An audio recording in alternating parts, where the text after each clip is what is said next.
పదవులందు అధికార పార్టీ పదవులు వేరయ్యా అన్నట్టుగా ఉంది రాజకీయాల్లో. అందుకే రూలింగ్ పార్టీలో చిన్న పదవి నుంచి పెద్ద పదవి దాకా ఏదో ఒక మూలన అవకాశం దొరక్కపోతుందా అని ఆశలు పెట్టుకుని జీవిస్తూ ఉంటారు నాయకులు.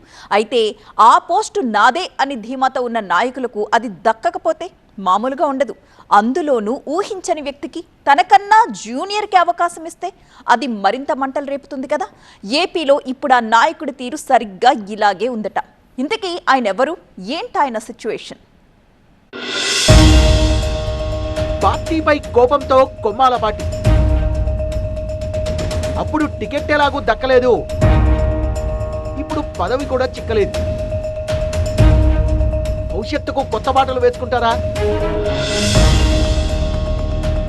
పల్నాడు జిల్లాలో సీనియర్ నేతగా ఉన్న మాజీ ఎమ్మెల్యే కొమ్మాలపాటి శ్రీధర్ గురించి టీడీపీ వర్గాల్లో ఇలాంటి చర్చ జరుగుతోంది. ఏదో జరగబోతోందంటూ జిల్లా రాజకీయ వర్గాల్లోనూ గుసగుస మొదలైంది. పదవుల పంపకంలో వచ్చిన తేడా ఆయనకు సొంత పార్టీ అధిష్టానంపైనే కోపం తెప్పించిందనే వాదన వినిపిస్తోంది.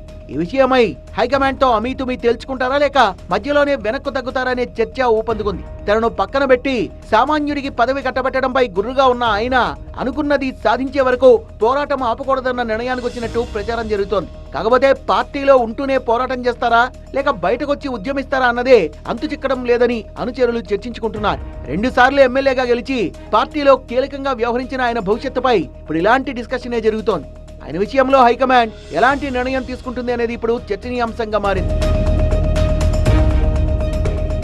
టీడీపీలో ఆది నుంచి నిబద్ధతతో పనిచేసిన శ్రీధర్ పెదకూరుపాడు నియోజకవర్గం నుంచి 3 సార్లు పోటీ చేసి 2 సార్లు విజయం సాధించారు.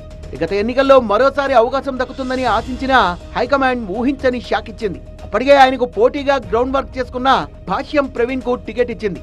ఈ విషయంలో తీవ్ర అసంతృప్తికి లోనైన కొమ్మాలపాటిని సముదాయించేందుకు రంగంలోకి దిగిన పార్టీ పెద్దలు ఆయనకు పల్నాడు జిల్లా టీడీపీ అధ్యక్ష బాధ్యతలను అప్పగించారు. దీంతో అలకపాన్పు దిగిన కొమ్మాలపాటి కూటమి అభ్యర్థిగా బరిలోకి దిగిన భాష్యం ప్రవీణ్ కు మద్దతు తెలిపారు. అంతా కలిసి నడవడంతో ప్రవీణ్ విజయం సులభతరమైంది. అప్పటిదాకా కలిసి పనిచేసిన నేతలు ఆ తర్వాత మళ్లీ పాతరాగం అందుకున్నారు. కూటమి ప్రభుత్వం ఏర్పడిన నాటి నుంచి భాష్యం ప్రవీణ్ కొమ్మాలపాటి మధ్య సఖ్యత ఏమాత్రం కుదరడం లేదనే అభిప్రాయం ఉంది. నియోజకవర్గంతో పాటు జిల్లాలో కూడా ఎవరికి వారే అన్నట్టుగా వ్యవహరిస్తూ వచ్చారు. ఎన్నికల్లో టికెట్ త్యాగం చేసినందుకు తనకి ఎమ్మెల్సీ వస్తుందన్న ఆశలో కొమ్మాలపాటి ఉండగా సామాజిక సమీకరణాలు కుదరకపోవడంతో అది ఇప్పటి వరకు కార్యరూపం దాల్చలేదు. కమ్మ సామాజిక వర్గానికి చెందిన ఆలపాటి రాజాకు ఎమ్మెల్సీగా పోటీ చేసే అవకాశం దక్కగా ఆయన విజయం సాధించి మండలికి వెళ్లారు. దీంతో కొమ్మాలపాటికి ఇప్పుడప్పుడే ఎమ్మెల్సీ పదవి దక్కే అవకాశాలు లేవనే ముచ్చట తెర మీదకి వచ్చింది. ఇలాంటి పరిస్థితుల్లో ఆయన పల్నాడు టీడీపీ అధ్యక్ష బాధ్యతల నుంచి తప్పించడం రాజకీయంగా మరింత దుమారానికి కారణమైందని చెప్పాలి.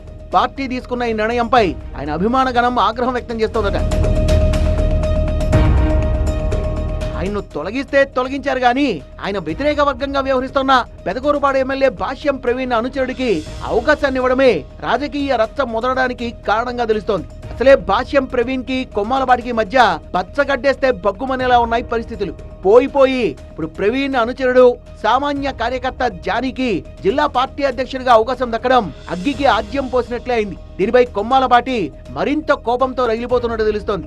ఓవైపు అవమాన భారంతో మరోవైపు ఆవేదనతో తీవ్ర మనస్తాపం చెందారట. ఈ విషయంలో అధిష్టానంతో అమీతుమీ తేల్చుకునేందుకు కూడా ఆయన సిద్ధమైనట్టు తెలుస్తోంది. ఇప్పటి వరకు కొమ్మాలపాటి బయటపడకపోయినా నియోజకవర్గంలో తన పట్టు పెంచుకునే ప్రయత్నాలు చేస్తున్నట్టు ప్రచారం జరుగుతోంది. మైనార్టీ వర్గానికి న్యాయం చేయడంతో పాటు పార్టీలో కష్టపడే కార్యకర్తలకు గుర్తింపు దక్కాలనే ఉద్దేశంతో జానీకి జిల్లా పార్టీ అధ్యక్ష పదవిని కట్టబెట్టారని ప్రవీణ్ వర్గం చెప్తోంది. ఈ విషయంలో కొమ్మాలపాటి వర్గం చెప్తున్న వెర్షన్ మరోలా ఉంది. టికెట్ త్యాగం చేసినందుకు ఏదో ఒక కీలక పదవి దక్కుతుందని భావిస్తే ఏకంగా జిల్లా అధ్యక్ష బాధ్యతల నుంచి తప్పించడమేంటని ప్రశ్నిస్తోంది. ఈ క్రమంలో పెదకూరుపాడు నియోజకవర్గంలో పర్యటిస్తూ తన అనుచరగణాన్ని కూడగట్టే ప్రయత్నం చేస్తున్నారట శ్రీధర్. టీడీపీకి కడుగట్టిన అభిమానిగా కార్యకర్తగా ఉన్న కొమ్మాలపాటి ఇప్పటికిప్పుడే పార్టీ మారే అవకాశం లేదని మరికొంతమంది మాట్లాడుకుంటున్నారు. అధిష్టానం ఇచ్చే సంకేతాలని బట్టి ఆయన భవిష్యత్ నిర్ణయం ఉంటుందని చెప్తున్నారు. పార్టీ పెద్దలు ఏదైనా భరోసా ఇస్తే అంత దూకుడుగా ఆయన ముందుకెళ్లకపోవచ్చని పార్టీలోని ఓ వర్గం గుసగుసలాడుకుంటోంది. శ్రీధర్ మాత్రం ఈసారి అమీతుమీ తేల్చుకోవాలన్న ఉద్దేశంలోనే ఉన్నట్లు జరుగుతున్న పరిణామాల్ని బట్టి అర్థమవుతోంది. జిల్లా అధ్యక్ష పదవి విషయమై రాజుకున్న అగ్గి చల్లారుతుందా లేక నేతలు కండువాలు మార్చేదాకా వెళ్తుందా అన్నదే ఇప్పుడు పొలిటికల్ సస్పెన్స్.